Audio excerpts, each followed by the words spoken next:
nga, nandito ka ngayon kasi hindi mo maintindihan kung bakit nagagalit yung partner mo, yung asawa mo, or jowa mo sa'yo. 'Di ba?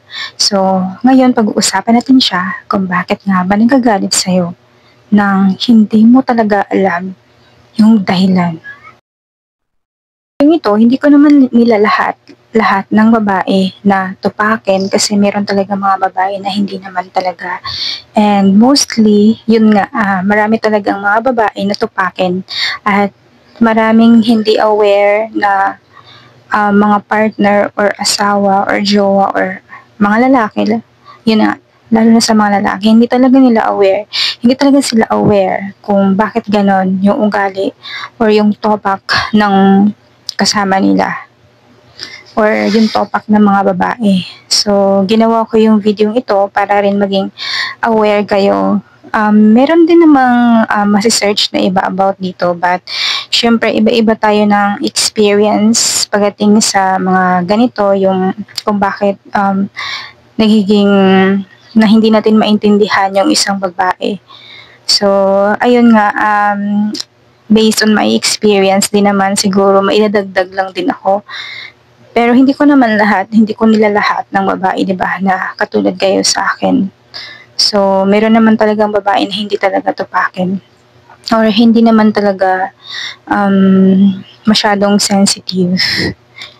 So, pero sa mga sensitive na katulad ko and kung sino man dyan, gusto kong i-share ito para maintindihan din ng mga asawa, jowa, partner ninyo kung bakit kayo nagagalit na sa tingin nila ay wala naman talagang dahilan pero meron. So, ayun, lalo na sa mga dating NBSB or bago pa lang nagkaroon ng relasyon, pumasok sila sa isang relasyon kasi nga, nung bago pa lang lumapit sa kanila yung guy is napaka maayos at nakitaan niya ng, alam mo yun, kung ano yung, hindi naman sa ideal or nakita niya dun sa lalaki na yun yung comfort.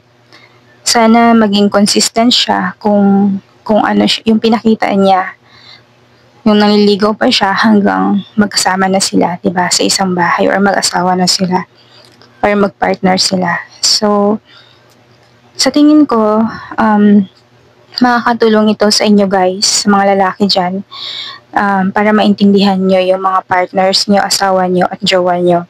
So, ayun.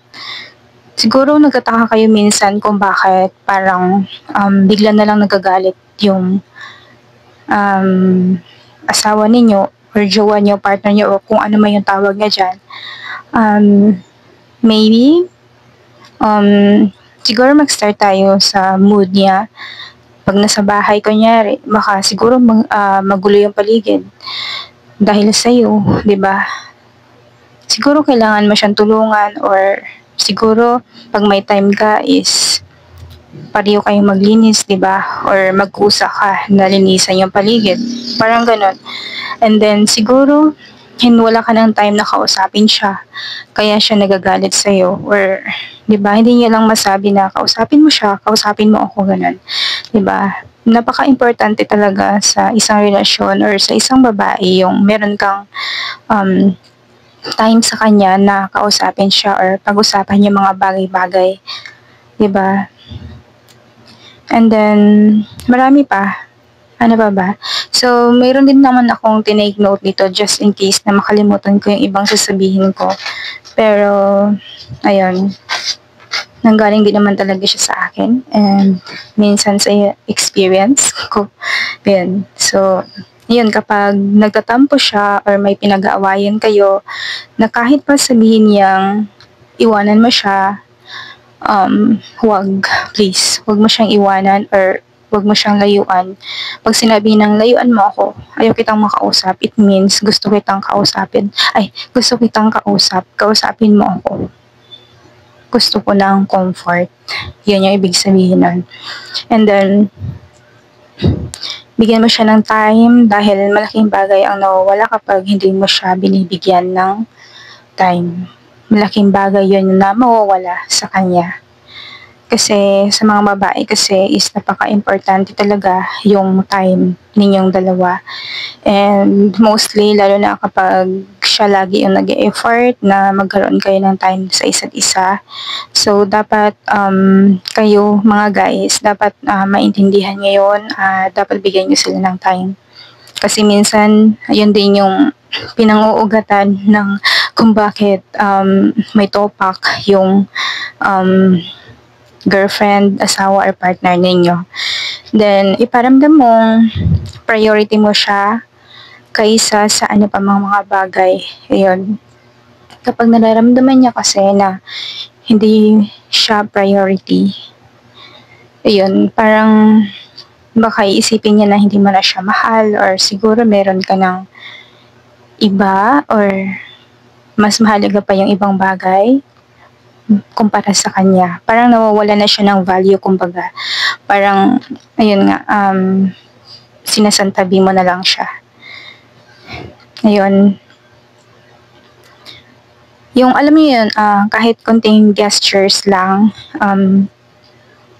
na mga bagay, na alam mo yun, na parang sa tingin nila, alam mo yung konting ganun lang sa kanya, na parang kapag sa tingin mo is nasaktan siya, nabangga siya, or nabunggo siya, or kunyari na ganun siya sa pinto, pwede mo siyang igaganon, di ba?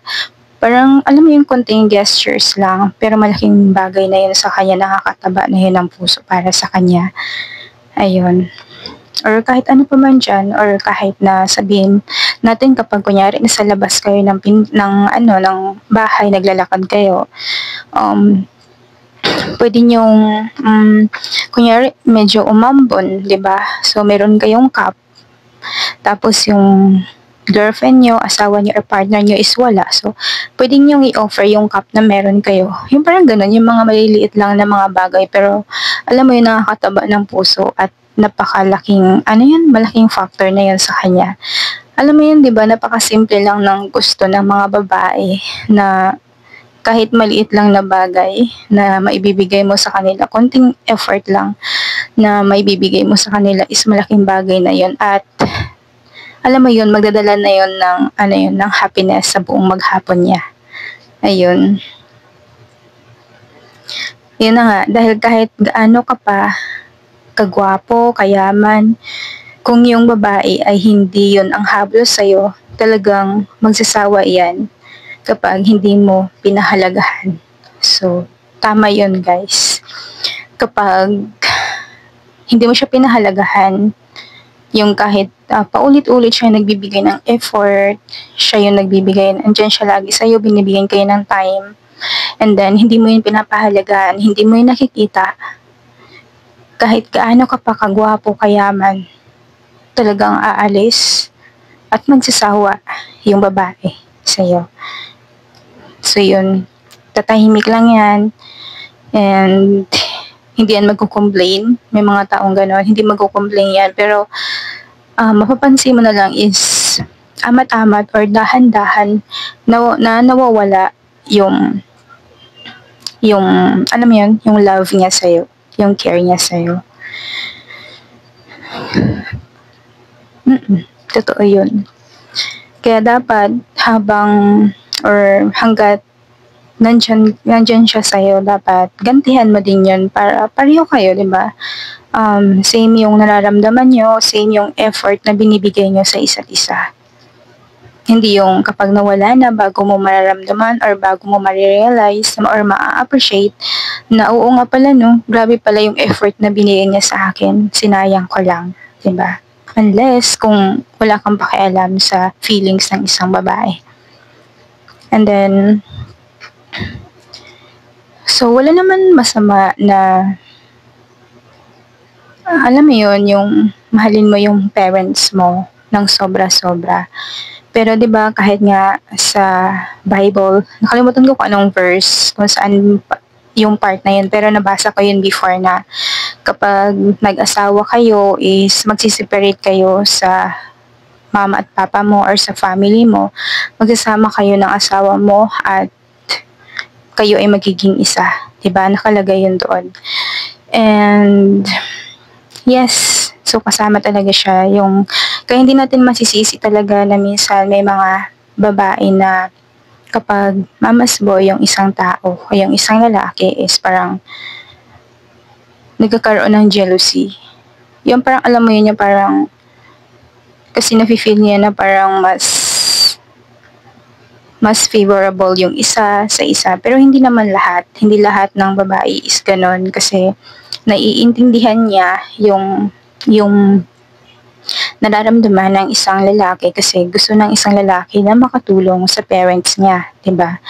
So, it's okay lang din naman kapag pinag-usapan nyo, kapag alam niyo alam mo yun, yung kausapin mo yung partner mo na ganun nga, or yung asawa mo, na yung jowa nyo about sa ganun na sa ngayon, kung magjowa pa kayo is it's okay na maging priority mo yung family mo kasi hindi pa man kayo kasal or hindi pa kayo magpartner. But once na nag-settle down kayo or nagbuo kayo ng sarili niyong pamilya, kailangan nyo i-priority yung binuo niyong family. 'Di ba? So, it's okay pa din na tumulong kasi parents mo sila at if it's necessary and urgent. So, it's okay.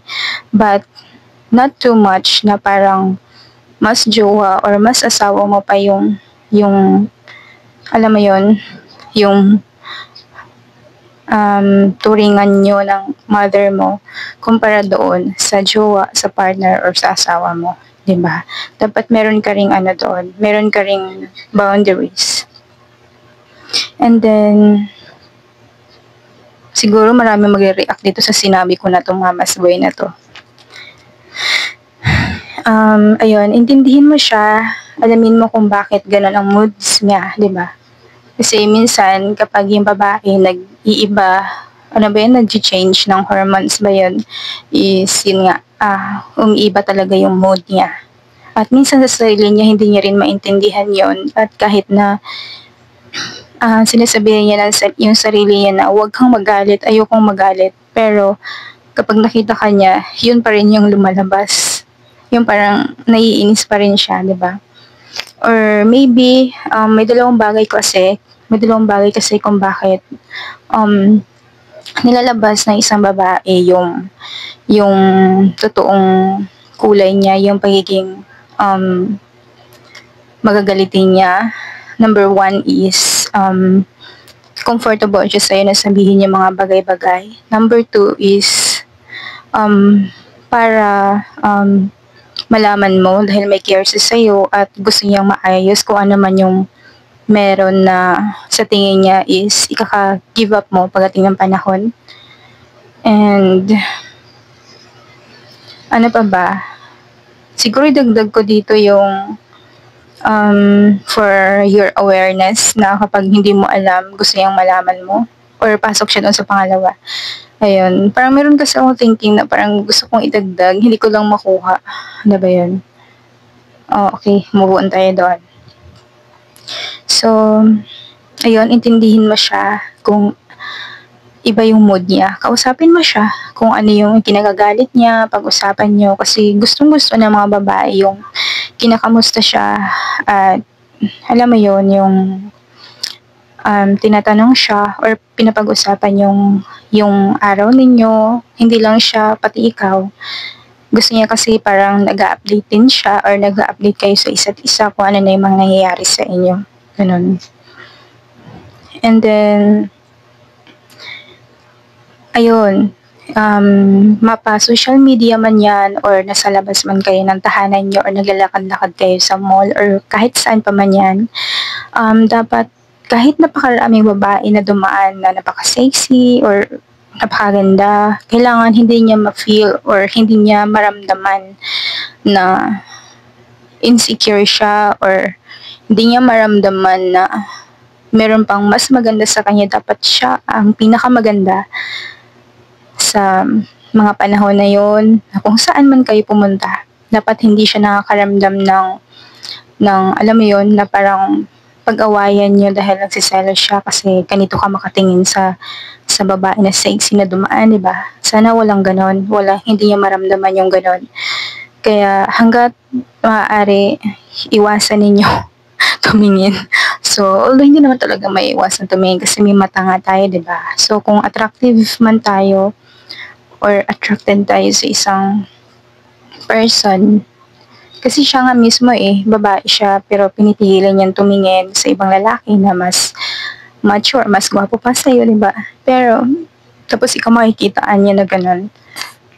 Kaya, respect, 'di ba? Respect each other na wag na iparamdam na may mga gano'n na feelings na parang nagsiselos yung isa't isa sa inyo. Or nagsiselos siya kasi lumabas na kayo, 'di ba, para mag-unwind, hindi paglabas para hindi maglabas na para pagdating sa loob ng bahay is mag-away, 'di ba? So, lumabas ng masaya at pumasok ng bahay ng masaya at walang magsiselos. So, I think nasabi ko na rin naman lahat siguro. Pero kung meron akong nakaligtaan, siguro baka meron akong makakaligtaan. Kung meron man, i-comment nyo na lang below kung meron man. At, ayun. That's all for today's video. Thank you for watching and I will see you in my next video. Ay, by the way, I am Isang and welcome. Nakalimutan ko yung introduction ko. Okay, anyways, babawi na lang tayo next video. So, yeah, that's all for today's video. Bye-bye!